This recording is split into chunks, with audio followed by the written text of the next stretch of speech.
Mahasiswa dari berbagai kampus menggelar unjuk rasa di sejumlah wilayah. Demo bertajuk Indonesia Gelap mengkritik dampak kebijakan efisiensi anggaran yang dianggap berpengaruh pada sektor pendidikan dan sektor lainnya. Di Semarang, Jawa Tengah, mahasiswa menuntut fokus pada kebijakan efisiensi anggaran di bidang pendidikan. Massa juga mengkritik kebijakan pemerintah lainnya yang dianggap kontroversial dan dinilai tak tepat sasaran. Melihat bagaimana efisiensi anggaran salah satunya yang kita lihat memang berdampak pula kepada ranah-ranah pendidikan, sehingga daripada itu salah satu tuntutan. Kemudian terkait dengan kebijakan-kebijakan yang lain, salah satunya makan bergizi gratis gitu. Yang hari ini kita rasa perlu direposisi dan juga perlu diperhatikan dan juga dievaluasi kembali bagaimana apakah makan bergizi gratis ini akan berdampak dan juga memiliki nilai positif. Sementara di Malang, Jawa Timur, mahasiswa menggelar demonstrasi di depan gedung DPRD Kota Malang. Dalam aksinya, massa menyoroti instruksi Presiden soal pemangkasan anggaran dan program makan bergizi gratis. Massa meminta agar anggaran pendidikan tidak dipotong. Menanggapi tuntutan mahasiswa di demo Indonesia Gelap, Mensesnek Prasetyo Hadi menegaskan, efisiensi anggaran pemerintah tidak berdampak pada pemangkasan anggaran pendidikan. Ia pun meminta agar pemerintahan Prabowo yang belum lama berjalan diberi kesempatan untuk menunjukkan kinerjanya.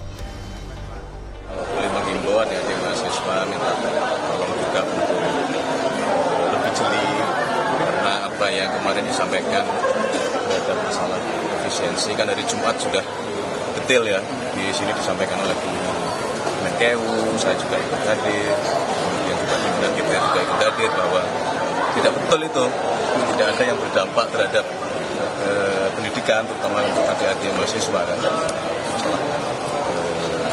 Tapi kemudian PI, beasiswa tetap semua jalan, PDB tetap semua jalan.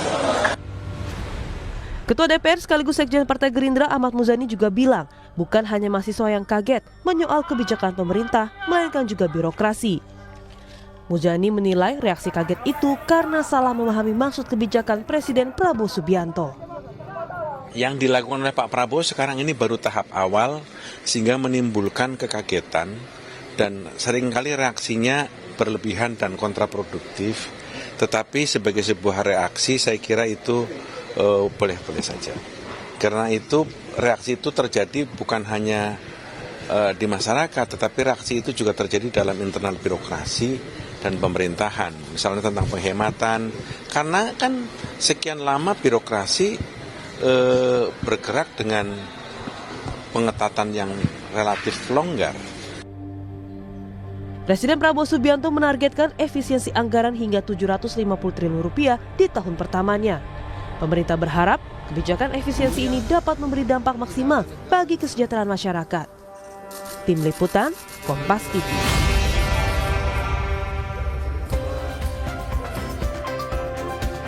Saudara, aksi demo mahasiswa bertajuk Indonesia Gelap mengkritik beberapa kebijakan efisiensi anggaran yang dilakukan oleh pemerintah. Di antara menyoal biaya pendidikan hingga program makan bergizi gratis yang dinilai tak tepat sasaran. Lantas bagaimana pemerintah bisa menjawab ini dan bagaimana mahasiswa dan rakyat mengawal jika efisiensi anggaran ini memang untuk kesejahteraan rakyat ke depannya. Kita bahas bersama sejumlah narasumber yang hadir di studio. Ada Koordinator Pusat Aliansi BEM seluruh Indonesia, Herianto. Selamat pagi Mas Herianto. Selamat pagi Mas. Terima kasih Mas sudah bergabung di Dialog Sapa Indonesia pagi hari ini. Sekaligus pengamat politik, sekaligus Direktur Eksekutif Trias Politika Strategis Agung Baskoro. Mas Agung, selamat pagi, bertemu lagi Mas. Pagi Mas Mario, ya senang sekali. Dan melalui sambungan Zoom, juru bicara Kantor Komunikasi Kepresidenan Adita Irawati. Selamat pagi Bu Adita. Selamat pagi Mas Mario, Mas Agung, Mas Herianto. Pagi Mbak Adita. Terima kasih Ibu, terima kasih Bapak-Bapak dan juga Bu Adita sudah bergabung di Dialog Sapa Indonesia pagi hari ini. Saya ke Mas Herianto. Mas Herianto, Indonesia Gelap. Indonesia Gelap, makanya Indonesia pakai Gelap. hitam semua. Oh ini akhirnya simbolnya adalah Simbolnya. Ini interpretasi dari arti Indonesia Gelap. Kenapa harus namanya Indonesia Gelap dan kenapa harus dilakukan pada saat ini demonstrasi aksi mahasiswa kemarin? Oke, terima kasih Mas. Saya izin mulai dengan semangatnya mahasiswa, hidup mahasiswa. Ingin menyapa kawan-kawan di seluruh Indonesia. Ya. Hari ini Indonesia Gelap menandakan penegasan kita sebagai anak muda dan masyarakat bahwa kita lihat kebijakan-kebijakan hari ini akan mengkhawatirkan masa depan bangsa. Sehingga kita hadir, makna dari filosofi kita mengangkat Indonesia Gelap adalah ini belum ada kejelasan terang di masyarakat bawah Ya kalau masyarakat atas ya mungkin terang dibilang. Tapi kita di bawah menganggap bahwa Indonesia sekarang gelap. Dan ini filosofi penegasan juga bahwa katanya 2045 adalah generasi emas. Namun bagaimana kita mau menuju generasi emas? Sedangkan aspek-aspek yang menuju untuk menjadi generasi emas itu dibatasi, dikengkang, termasuk dalam sektor pendidikan. Nah itulah makanya kenapa mahasiswa hari ini begitu banyak dalam bergerak, karena ngena ke dalam aspek pendidikan itu sendiri. Makanya resah. Begitu juga kalau rakyat ngena dalam potensi perutnya, maka rakyat akan bersuara. Berbeda dengan mahasiswa. Kalau mahasiswa berpotensi diganggu dengan pendidikannya, maka mahasiswa akan bergerak dan melawan. Oke, ini hanya pendidikan atau ada tuntutan-tuntutan lain sebenarnya? Karena kalau kemarin Sebenarnya kan ada belasan poin-poin tuntutan. Ya. Tapi yang kita penegaskan, makanya kenapa mahasiswa masif sekali dalam bergerak, ini karena sektor pendidikannya. Ya. Karena ini mengancam masa depan. Kita memikirkan bagaimana nasib orang tua kita. Ya. Bermimpi besar bahwa anaknya akan menjadi seorang sukses. Berjuang pagi siang malam untuk mencari nafkah, bahkan bisa berhutang hanya untuk anaknya berpendidikan. Ya. Namun apakah negara hadir untuk memfasilitasi itu? Nah itu yang menjadi kebijakan yang gelap kita lihat. Sebenarnya dalam undang-undang termaktub bahwa negara berkewajiban untuk memfasilitasi pendidikan karena dia yang menjadi akomodir membuat cetak-cetak calon generasi masa depan yang cerah. Nah itu harapan kita, semoga suara-suara kita ini didengarkan oleh pemerintah karena kita mau bangsa kita maju. Oke, Mas, saya sebelum ke Mbak Adita, tidak difasilitasi ini seperti apa tindak nyatanya, dalam arti bahwa apakah ini terkait dengan beasiswa ataukah mungkin dengan hal-hal lain yang mungkin disuarakan oleh mahasiswa? Melihat situasi ini sangat menarik sekali ya. Ini kita melihat di kabinet eranya Prabowo Gibran, kita melihat seolah-olah kabinetnya gemuk, namun keadaan birokrasinya tidak sama gemuk. Artinya hanya beberapa pemikir di dalam kabinet. Kita melihat kemarin ketika raker dengan Komisi 10 dengan Kementerian Pendidikan Tinggi menyampaikan bahwa ada dengan pemangkasan anggaran ini akan berefek tentang kenaikan UKT, kemudian pemotongan anggaran beasiswa. Ya. Namun tidak lama setelah ada gejolak dan konflik, pihak dari DPR dan Kementerian Keuangan mengatakan tidak akan ada dampaknya. Ini kan seolah-olah tidak ada sinkronisasi komunikasi di internalnya. Oke. Dia mencerminkan ada konflik di internalnya. Bagaimana dengan masyarakat di luar? Di dalam internal saja tidak solid, bagaimana di luar juga memandangnya. Oke, ini juga kita menjawab pertegas. yang kata Mensesnek tadi bahwa sebenarnya Kemenkeu sudah meluruskan bahwa sebenarnya beasiswa masih ada, KIP masih ada. Benar. Tapi masih tetap di proses. Masih tetap kita, karena ini kan masih dalam proses. Ya. Dan kita tetap suarakan hal ini sehingga tidak terjadi. Ya. Karena kita menganggap bahwa UKT ini sangat rentan. Ya.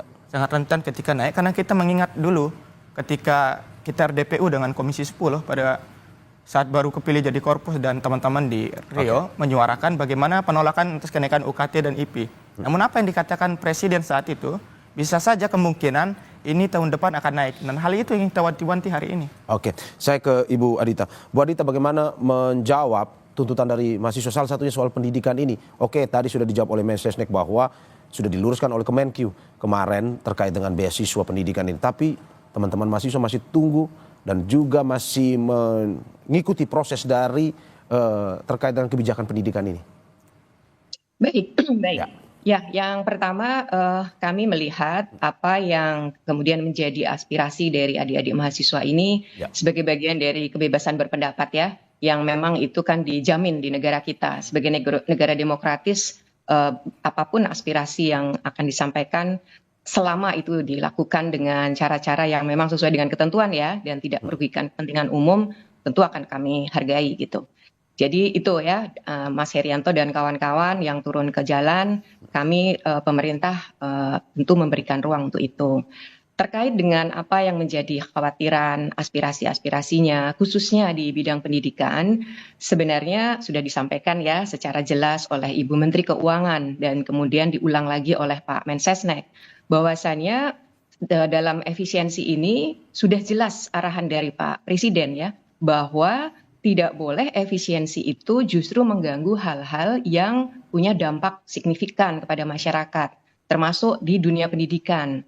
Memang ada sebuah proses ya, karena ini kan sesuatu yang baru ya, efisiensi yang demikian besar, ini sesuatu yang baru, sehingga ada proses yang mungkin ada dinamika begitu ya. Di awal mungkin ada interpretasi tertentu, kemudian akhirnya dilakukan rekonstruksi, hingga akhirnya untuk biaya pendidikan sudah jelas ditegaskan ya, tidak ada pemotongan. Ya. Termasuk kalau untuk perguruan tinggi kan sudah jelas bahwa untuk beasiswa apapun itu yang dari pemerintah tetap akan dilanjutkan.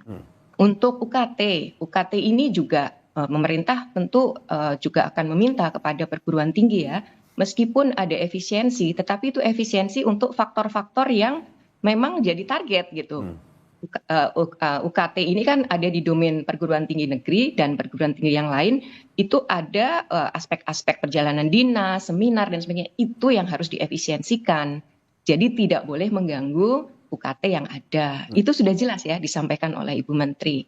Jadi kami rasa yang menjadi keprihatinan adik-adik ini sebenarnya sudah dijawab ya. Dan bahwa memang harus dikawal, setuju. Kami setuju itu harus dikawal. Dan pemerintah saat ini tentu juga akan melakukan pengawasan ya, khususnya kepada kementerian-kementerian yang terkait. Begitu Mas Mario dan Mas Irianto. Jadi ya khawatirannya didengarkan ya, dan kita tentu juga melakukan pengawasan terhadap implementasinya begitu. Oke, saya ke Mas Haryanto lagi. Mas Haryanto, bagaimana menjawab dari Bu Adita tadi bahwa perlu dikawal, tetapi sebenarnya sudah diluruskan terkait dengan pendidikan tersebut? Terima kasih Ibu. Saya izin menanggapi ya terkait hal demikian ya. Memang kita melihat di publik seperti itu juga. Namun secara pemikiran kita juga bahwa efek domino di bawah itu yang kuat. Ya mungkin kebijakan ini bagus menurut pemerintah, yaitu menghilangkan lemak-lemak, artinya kan pemangkasan.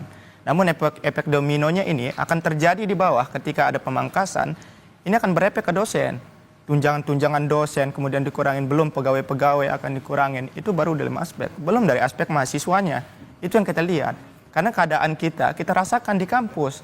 Efek dominonya semakin membesar. Ya kalau di atas memandangnya seperti itu. Ya.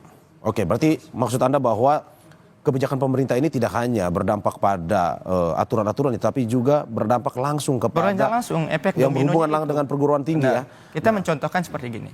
Ketika ada pemangkasan, mungkin yang tahun-tahun sebelumnya mungkin ada uang perjalanan dan sebagainya.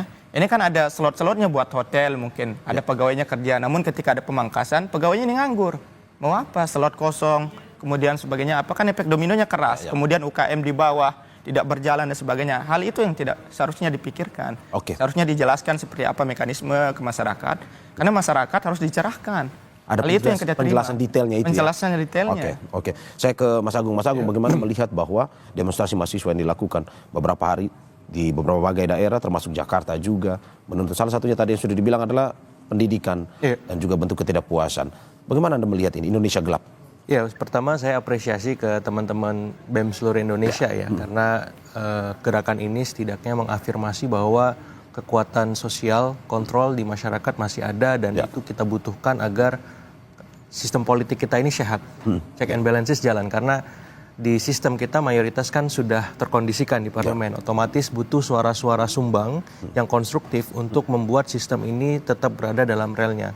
Yang kedua memang kalau dunia pendidikan yang belum terjawab soal tukin. Itu banyak teman-teman dosen, gurunya Mas Heri itu mengeluhkan tunjangan kinerja dari tahun 2020 ya 5 tahun kalau saya nggak salah itu seperti apa realisasinya dan gerakan dosen ini juga lumayan sangar maksud saya kalau mereka melakukan manuver yang lebih itu bisa mengganggu sistem pengajaran di pendidikan tinggi. Nah yang kedua yang perlu disoroti adalah pemerintah harus merespon ini. Dalam artian tuh ada 13 tuntutan yang saya baca. Tuntutan pendidikan itu hanya salah satu dari 12 yang lain. Nah, sehingga endorse saya kepada teman-teman mahasiswa, selain aksi-aksi di jalanan, perkuat ya teman-teman mahasiswa hukumnya gitu. Supaya apa? Aksi jalanan jalan, tapi aksi hukumnya juga di Mahkamah Agung misalkan ada judicial review, ada tatip DPR misalkan ada inpres, ada apalagi aturan yang itu memang bisa dibatalkan kalau ada uji materi, judicial review. Nah, jadi biar gerakannya ini konstruktif. Kalau kita mengharapkan hanya di jalanan, saya khawatir malah bisa ditunggangi oleh pihak-pihak yang tidak bertanggung jawab. Karena kan aksi di jalan itu ada batasannya Mas Mario, sampai jam 6.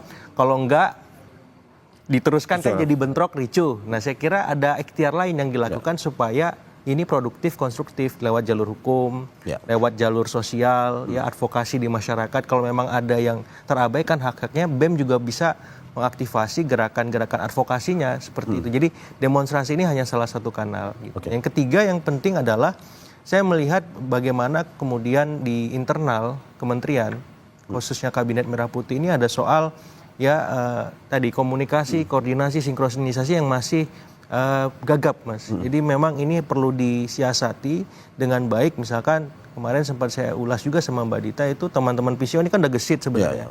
Jadi di kementerian tuh tim humasnya, tim komunikasinya harus sama gesitnya sama PCO. Supaya apa?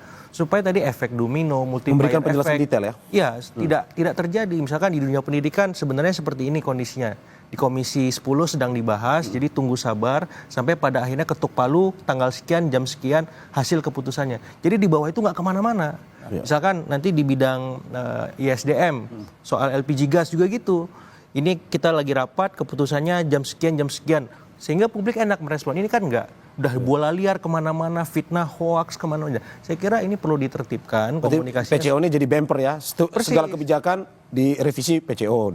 Ya, karena tim kementeriannya belum maksimal humasnya. Seperti itu. Oke, saya ke Bu Adita. Bu Adita, bagaimana melihat bahwa teman-teman mahasiswa ini, dalam arti bahwa jika memang ada 13 tuntutan, belasan tuntutan yang dilakukan atau diberikan ini tidak diindahkan oleh pihak pemerintah, kemungkinan akan terus dilakukan aksi demonstrasi.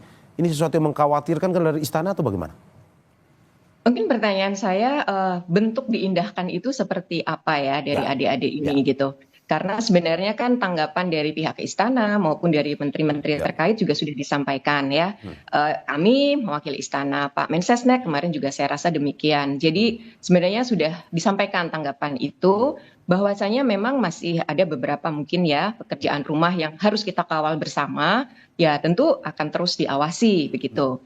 Jadi itu apa yang diinginkan dengan diindahkan. Karena beberapa sebenarnya juga tadi bukan hanya ranah eksekutif ya.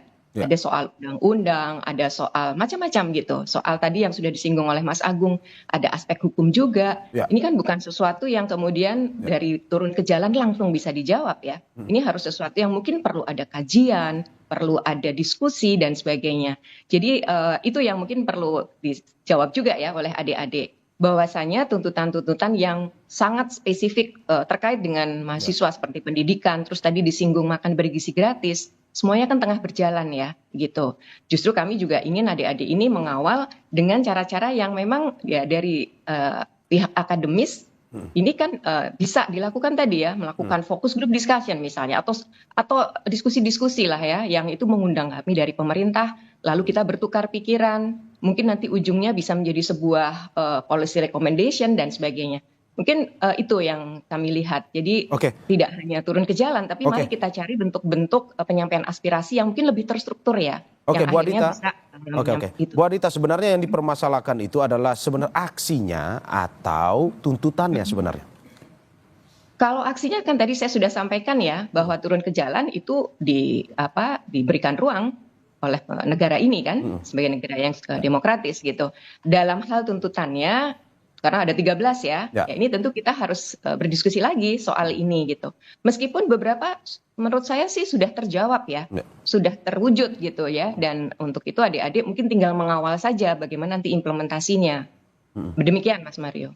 Tapi kan tadi sudah disampaikan Bu Adita bahwa mereka butuh penjelasan yang lebih detail. Misalkan tadi juga disampaikan oleh Mas Agung bahwa tidak hanya PCO, tapi ketika itu berhubungan dengan kebijakan, kementerian terkait pun harus memberikan penjelasan-penjelasan detail sehingga tidak berefek domino kalau kata Mas Herianto tadi kepada masyarakat. Dari PCO sendiri bagaimana melihat? Ya, dalam komunikasi publik ya dari pemerintah kita memang berbagi peran ya, Mas Mario.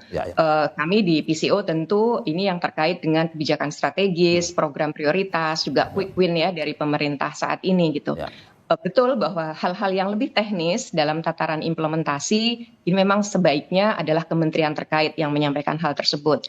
Ya, sekali lagi ini pemerintahan yang relatif masih baru ya. Kita bicara 100 hari, lebih sedikit lah. Banyak sekali juga kementerian-kementerian yang mungkin pengawakannya juga masih baru. Jadi kami melihat ini bagian dari proses untuk kita membenahi, membenahi proses komunikasi. Jadi tadi masukan-masukan dari kawan-kawan kita tentu dengarkan dan kami terus berproses ya. Bahwasanya memang ada pembagian peran tadi.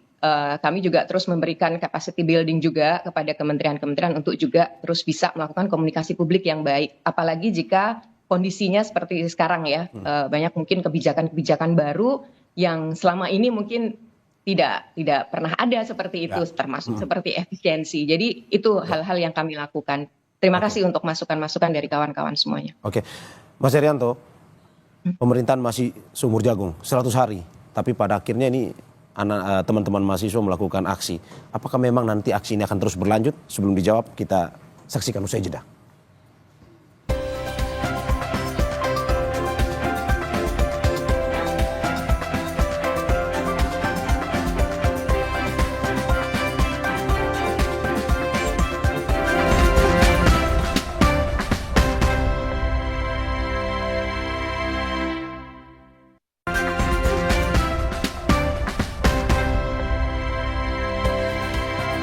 Terima kasih masih di Sapa Indonesia Pagi bersama saya Mario Sorong dan para narasumber saya yang hadir.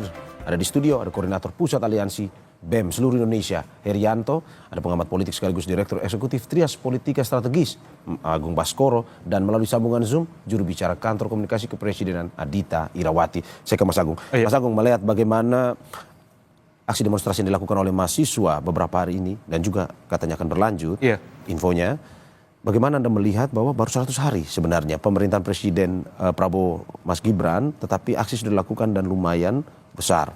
Iya. Kepentingan kah? Iya, ini alarm politik secara kualitatif ya. Karena secara kuantitatif kan kinerja pemerintah diapresiasi lewat temuan survei kepuasan publik yang angkanya di atas 80%. Sehingga aksi-aksi demonstrasi mahasiswa ini bisa dimaknai sebagai alarm penting supaya pemerintah tidak terlena dengan capaian kuantitatifnya. Karena kualitatif ini yang dirasakan oleh masyarakat day to day-nya.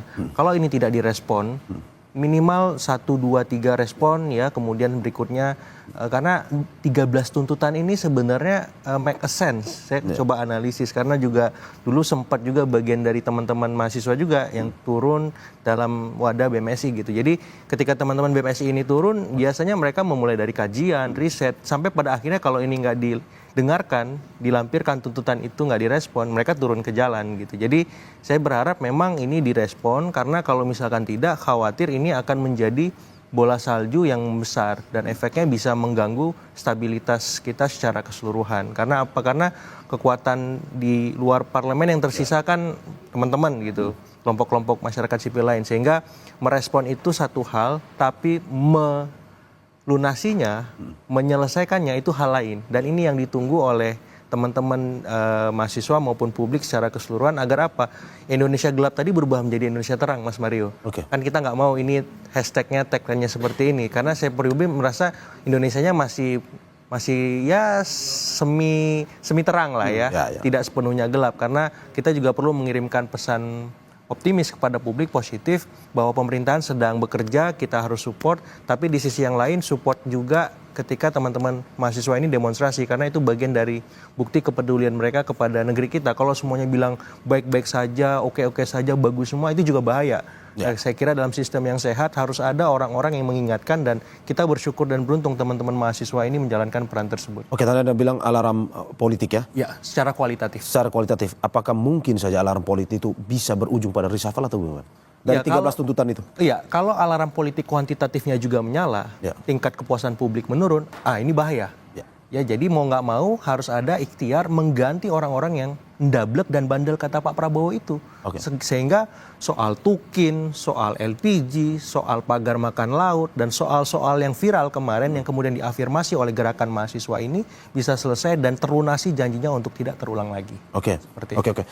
Saya ke Mas Herianto. Mas Herianto, salah satu dari 13 tuntutan itu adalah terkait dengan perombakan kabinet kalau dalam 13 tuntutan itu.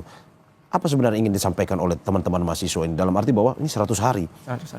Seperti yang kata Ibu Adita bahwa pemerintahan masih terus berjalan, menunjukkan profesionalitasnya dalam bekerja, tapi teman-teman mahasiswa sudah melakukan aksi. Apa sebenarnya yang dilihat? Kalau kita mengangkat itu ya, kenapa kita meminta Presiden Prabowo Gibran agar mengevaluasi total struktur kabinetnya. Karena kita melihat bahwa struktur kabinetnya adalah gemuk, dan ada kita lihat beberapa kementerian yang tidak menjalankan sesuai instruksinya Pak Presiden Prabowo. Kita melihat kemarin di kasus LPG. Kementerian Pak Bahlil mengatakan bahwa ini atas instruksi Presiden, tapi dia tidak menyebutkan Presiden mana, tidak ada nama. Jadi setelah ada berkasus, kemudian dari pihak DPR, Sumi Dasko mengatakan bahwa ini bukan instruksi dari Prabowo. Ini kan mencerminkan di masyarakat bawah bahwa negara kita sekarang dipimpin dua matahari. Nah, harus ini yang tidak harus dikelirkan. Kemudian apa kata Prabowo kemarin di pidatonya bahwa negara di forum dunia mengatakan bahwa negara kita lagi mengkencam dengan kasus-kasus korupsi. Apakah itu menjadi instruksi seharusnya kabinet-kabinet yang berwenang di dalam tupoksi, maksud tupoksinya, karena apapun kata presiden itu adalah suatu kata yang sakral, harus ditaatin, harus dijalankan kalau memang tupoksinya benar. Nah sekarang RUU perampasan aset ini mau dikemanakan? Padahal Prabowo mengatakan negara kita lagi dikencam dengan korupsi yang begitu merajalela. Seharusnya RUU perampasan aset inilah yang didorongkan, disahkan bagi wenang. Kemudian ada beberapa kementerian kemarin yang tidak sinkron komunikasi di internal.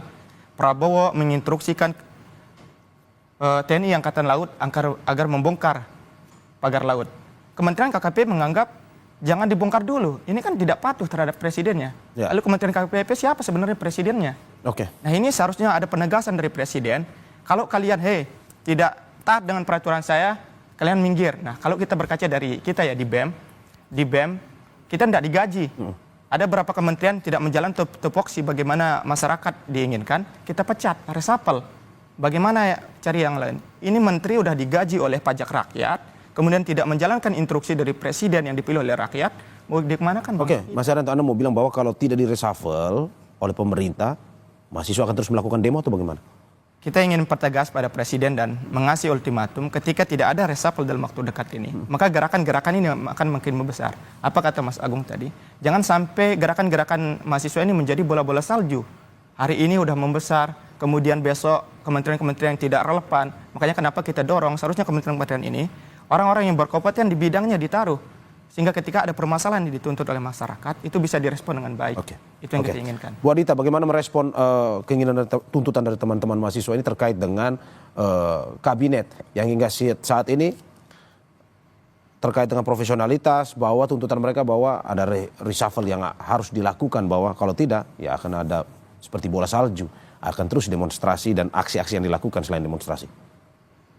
Iya, kalau bicara soal reshuffle ya kita semua tahu ya itu adalah hak prerogatif dari Pak Presiden ya. Bagaimana beliau kemudian menilai timnya, menilai pembantunya, kemudian juga akan melakukan mungkin penggantian dan sebagainya, itu adalah hak beliau. Ya. Tapi poinnya adalah bahwa Pak Presiden pasti melakukan evaluasi ya. Dan juga penilaian terhadap timnya. Mekanismenya banyak, mekanisme untuk melakukan pengawasan dan evaluasi itu. Kalau yang bicara yang official atau yang resmi kan banyak ya, rapat-rapat yang dilakukan bersama menteri, baik itu dalam yang sifatnya mungkin kolegial maupun yang one on one seperti itu. Lalu juga ada yang mungkin sifatnya tidak resmi. Beliau pasti mengamati ya, bahwasanya saat ini Pak Presiden tuh selalu mendorong semua pembantunya itu untuk semua punya satu visi dan misi yang sama gitu. Yaitu kita harus punya kebijakan yang pro rakyat tadi ya. Bahwasanya di dalam tataran teknis pelaksanaannya ini memang terkadang sekali lagi ya ada dinamika yang kemudian dirasakan oleh masyarakat kok sepertinya tidak sinkron begitu. Padahal arahan beliau itu jelas ya, arahan di level kepresidenan itu jelas. Di tataran implementasi ini tentu diserahkan kepada para pembantu. Ada beberapa memang ya dinamika tadi sudah disampaikan bahwa kebijakan itu adalah kebijakan yang tentunya sudah diketahui oleh presiden. Kebijakan secara besar ya, tetapi ketika diimplementasikan ini sudah ranah dari kementerian. Nah ini yang mungkin publik juga perlu tahu ya, bahwa tidak ada itu dua matahari, tidak ada juga itu instruksi yang dari pihak-pihak yang di luar presidenan, itu tidak ada. Itu semua dari presiden ya. Namun demikian sekali lagi di tataran teknis tentu itu adalah ranah kementerian. Bahwa kemudian ada tadi yang dirasa kok kurang sinkron dan sebagainya. Sekali lagi ini bagian dari dinamika yang kemudian kan kita tidak diam ya. Kita respons. Presiden juga kemudian memberikan arahan lebih lanjut. Jadi ini satu hal yang sekali lagi ini adalah proses dalam bernegara dan kami tentu melakukan evaluasi terus-menerus. Sekali lagi soal reshuffle itu hak sepenuhnya dari Pak Presiden ya. Tentu beliau akan punya pertimbangan-pertimbangan tersendiri untuk itu. Oke, saya ke Mas Herianto. Mas Herianto, bahwa bagaimana kita melihat aksi mahasiswa ini, bagaimana teman-teman BMSI memastikan bahwa aksi mahasiswa ini tidak akan berujung anarkis pada akhirnya. Apakah mungkin akan ada demonstrasi atau mungkin ada jalan-jalan yang ditempuh, jalan-jalan lain yang ditempuh oleh mahasiswa, dan juga tidak ada kecurigaan bahwa ini ditunggangi ataupun ini dipolitisasi oleh pihak-pihak tertentu? Oke, terima kasih Mas. Mahasiswa selalu bergerak, selalu mengedepankan dengan pemikiran yang cerah ya. Ya. Makanya kenapa mahasiswa selalu dislogankan bahwa kaum-kaum intelektual yang mengedepankan riset, kajian, kemudian poin-poin tuntutan. Kita dalam melakukan aksi tidak hanya begitu aksi, banyak proses. Kita menangkap isu-isu yang dilemparkan oleh pemerintah, kemudian kita kaji, kemudian perdalam, baru kita konsolidasi. Dari setiap instansi melaporkan bagaimana pandangannya, baru kita kerucutkan poin-poin tuntutan. Ketika di lapangan, apakah tidak akan terjadi anarkis dan tidak? Itu selalu kita bahas di Teklab, bagaimana taktisnya, siapa yang menjadi borgol, kemudian siapa yang garda ke depan, humas, tim sebagainya. Itu skenario udah dimatang-matangkan oleh aliansi. Nah, menjadi kekhawatiran kita ketika gerakan-gerakan mahasiswa ini selalu ditunggangin. Karena kita melihat hari demi hari itu hal terbiasa ya. Ada beberapa parpol, ada beberapa kepentingan-kepentingan seolah-olah dia yang mengarahkan. Padahal gerakan mahasiswa ini murni atas keresahan pribadinya. Karena mahasiswa apa sih yang dia mau? Ini kan berefek ke masyarakat semua. Kalau kita berpikir secara rasional, mahasiswa lebih baik tidur, belajar saja, ngapain berjuang. Cuma dengan keresahannya, panggilan jiwa sebagai mahasiswa, maha artinya besar dan siswa, artinya orang-orang yang besar akan membela orang-orang yang kecil di bawah. Hadir untuk terpanggil jiwanya untuk menyuarakan hal tersebut. Hal itulah yang kita respon, sehingga ke depan ada jalur-jalur memang kita tempuh, bukan hanya jalan. Nah, aksi demonstrasi ini adalah salah satu pilihan. Karena penegasan bahwa pemerintah kalau tidak ditanggapin, maka ini adalah jalan-jalan satu-satunya. Besok kita akan melalui jalur yudikatif, jalur eksekutif, jalur legislatif. Semua akan kita tempuh. Namun ini sebagai langkah awal penegasan kita bahwa mahasiswa selalu hadir untuk menyuarakan kepentingan rakyat. Oke, saya ke Mas Agung, bagaimana melihat teman-teman BMSI? Ada beberapa jalur yang akan ditempuh. Aksi salah satunya. Tapi bagaimana Anda melihat bahwa janji ataupun dari teman-teman ini menjamin bahwa tidak akan ada anarkis? Tetap akan berjalan, tetapi memang ini soal bagaimana menyuarakan lewat aksi dan juga tidak ditunggangi. Ya, pertama paling sederhana lihat gerakan mahasiswa itu murni atau tidak itu dari tuntutannya Mas Mario. Ya. Itu 13 tuntutan itu benar-benar aspirasi warga. Tapi kalau ada tuntutan yang aneh-aneh, itu patut dicurigai, patut diduga itu ada pihak-pihak yang bermain. Jadi dari tuntutannya saja. Yang kedua, ya saya menghimbau dan berharap teman-teman ini sesuai aturan main gitu. Kalau memang jam 6 harus selesai, ya selesai. Silakan manfaatkan tadi ya jalur legislatif, audiensi ke DPR, komisi berapa, ke yudikatif, ke Mahkamah Agung lewat kemudian judicial review, ke MK, uji materi. Kalau memang enggak, bisa juga demonstrasi lagi. Dan saya kira setiap hal-hal semacam itu kan akan dilihat oleh publik konsistensinya. Dan yang ketiga memang yang bisa diarahkan juga dari teman-teman ini adalah bagaimana bisa menyiapkan semacam blueprint, kajian yang itu disebarluaskan ke masyarakat. Walaupun sudah dilakukan pasti, tapi ini lebih sistematis lagi sebagaimana masukan Mbak Dita tadi. Supaya apa? Supaya publik juga tercerdaskan, tercerahkan. Sehingga gerakan ini bukan hanya milik mahasiswa, tapi milik seluruh rakyat Indonesia. Dan itu pernah terjadi ketika reformasi di korupsi, ketika kemarin ada Garuda Biru, ya. Semua elemen terlibat. Nah, gerakan semacam ini yang saya kira perlu diinisiasi oleh teman-teman ini. Jangan sampai hanya mahasiswa saja, sehingga nanti dari mahasiswa oleh mahasiswa untuk mahasiswa, ketika pendidikannya diakomodir, soal tidak ada kenaikan biaya kuliah, kemudian tukin dikabulkan, udah nggak demo lagi. Jangan, karena mahasiswa ini representasi kita, harapannya libatkan semua. Teman-teman buruh, teman-teman agamawan, ya, teman-teman masyarakat lain seperti, sehingga apa? Gerakan ini memang gerakan bersama dan bisa membuat sistem demokrasi kita semakin sehat, kuat dan berkualitas, Mas. Oke, saya ke Ibu Adita. Bu Adita, bagaimana melihat bahwa ini teman-teman mahasiswa terus menyerukan aksi, demonstrasi hanya salah satunya, tapi ada jalur lain, dan juga bagaimana dari istana pada akhirnya solusi seperti apa yang ditawarkan untuk pada akhirnya ya pengawalan tetap berlanjut, tetapi apa yang diinginkan atau tuntutan mahasiswa ini pada akhirnya ya bisa terjawab dan bisa terjelaskan secara detail. Ya, sekali lagi bahwa gerakan turun ke jalan itu tadi tentu kita dengarkan ya, dan apa yang menjadi aspirasinya juga kita perhatikan begitu. Bahwasanya nanti akan seperti apa hasil dari tuntutan itu, tadi yang kami sebenarnya juga sangat sarankan, bagaimana jika kita pun juga punya forum-forum untuk melakukan komunikasi dua arah, diskusi-diskusi gitu ya, yang nantinya justru penjelasannya akan lebih terstruktur di situ ya. turun ke jalan satu hal ya, kita juga dengarkan tuntutannya, tetapi detail dari itu kita juga perlu pahami gitu. Dan itu perlu satu sebuah diskusi mungkin yang sifatnya nanti akan lebih jelas lagi sebenarnya tuntutannya seperti apa, lalu harapannya apa begitu ya. Nanti wujud bahwa itu sudah terpenuhi itu apa, ini kan kita juga perlu gali lebih dalam begitu ya. Jadi saya rasa ini perlu ada satu forum lagi untuk kita sama-sama membahas hal tersebut begitu ya. Dan teman-teman mahasiswa dengan perwakilannya tentu sangat welcome ya untuk misalnya hadir begitu ke PCO untuk kita sama-sama membahas tentang itu gitu. Sehingga apa yang terjadi di jalan pun juga kita bahas dalam ruang yang mungkin akan lebih membuka diskusi gitu. Sehingga kita juga sama-sama tahu apa sebenarnya yang diharapkan begitu. Oke. Saya ke Mas Herianto. Mas Herianto, seperti kata Ibu Adita, ruang komunikasi terbuka buat mahasiswa untuk bisa saling berdialog, berdiskusi. Bagaimana ke depan dari BMSI sendiri untuk melihat komunikasi yang terbuka untuk bisa berdialog dengan pemerintah? Singkat saja, Mas. Ya, semoga itu terrealisasikan ya. Apa narasi yang tadi didengarkan oleh pihak-pihak yang berwenang ya. Sebenarnya ketika kita aksi juga simpel sekali maunya masa aksi ya. Ketika datang membawa poin tuntutan dari pihak yang tertuju mungkin keluar saja menjawab bagaimana poin-poin tuntutan kita. Nanti tinggal diproses, itu aja. Namun seiring dengan jalannya demonstrasi ya, aksi-aksi tidak pernah dari pihak pemerintah itu menemui masa aksi. Itu yang mungkin kekecewaan mahasiswa ketika diundang di dalam, itu rasanya tidak membahagiakan bagi kita dan ada beberapa giring-giringan seolah-olah sudah diamankan dan sebagainya. Hal itu yang kita khawatirkan. Semoga nanti bisa tercerahkan di masyarakat untuk kita berdialog bagaimana poin-poin tuntutan kita benar-benar dijawab. Itu aja, terima kasih, Mak.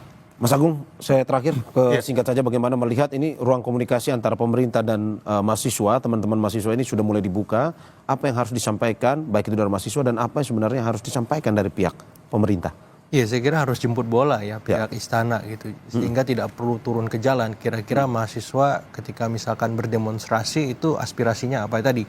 Ya sekali waktu keluar menyapa teman-teman di lapangan nggak ada masalah sebenarnya. Kan nggak mungkin semuanya sibuk, apalagi ini tuntutannya disampaikan oleh ribuan mahasiswa dan mereka ini dari kampus-kampus besar, Mas, dari UGM, ITB, UI dan kampus-kampus Unram tadi korpusnya seperti itu. Jadi mereka sampai nggak kuliah ngeluarin uang sendiri seperti itu, banyak pengorbanan yang mereka lakukan gitu. Jadi menurut saya hargailah perjuangan mereka karena mereka bagian dari masyarakat kita. Kalau mereka tidak dihargai dari hal-hal yang kecil semacam itu, gerakan ini bisa membesar gitu. Tapi juga bagi mahasiswa masukannya jangan besar kepala juga. Ya, mahasiswa harus paham keterbatasan pemerintah baru sedang berjalan gitu, sehingga ini bisa ketemu nih win-winnya di mana. Kalau misalkan tidak ketemu, saya khawatir nanti mahasiswanya ke sana, pemerintah kemari gitu. Nah, repot gitu. Jadi mahasiswa harus paham ini butuh proses. Nah, kasih deadline, kasih waktu yang memang itu manusiawi, rasional sehingga pemerintah bisa menjawab itu. Karena kalau misalkan tuntutan mesti segera dieksekusi, ya bisa gitu. Tapi nggak semua misalkan 13, ya minimal 13 hari misalkan. Atau minimal 1 bulan gitu. Jadi ada deadline-nya. Sehingga kalau misalkan nggak ada dipenuhi deadline itu, baru aksi lagi. Sehingga teman-teman bisa kuliah lagi, teman-teman bisa berproduktif lagi sebagai mahasiswa. Jangan sampai hal-hal semacam itu terbengkalai seperti itu, Mas. Komunikasi dibuka, pada akhirnya teman-teman mahasiswa diharapkan ada aksi demonstrasi tapi tidak berujung anarkis. Begitu pula dari istana sendiri, dari pemerintah sendiri membuka komunikasi untuk akhirnya ada ruang dialog, ruang diskusi yang terjadi. Terima kasih Bapak Ibu atas apa yang disampaikan pada pagi hari ini. Ada Koordinator Pusat Aliansi BEM seluruh Indonesia, Herianto. Ada pengamat politik sekaligus Direktur Eksekutif Trias Politika Strategis, Agung Baskoro, dan juru bicara Kantor Komunikasi Kepresidenan, Adita Irwati. Terima kasih Bapak Ibu atas apa yang disampaikan. Sehat-sehat selalu. Terima kasih.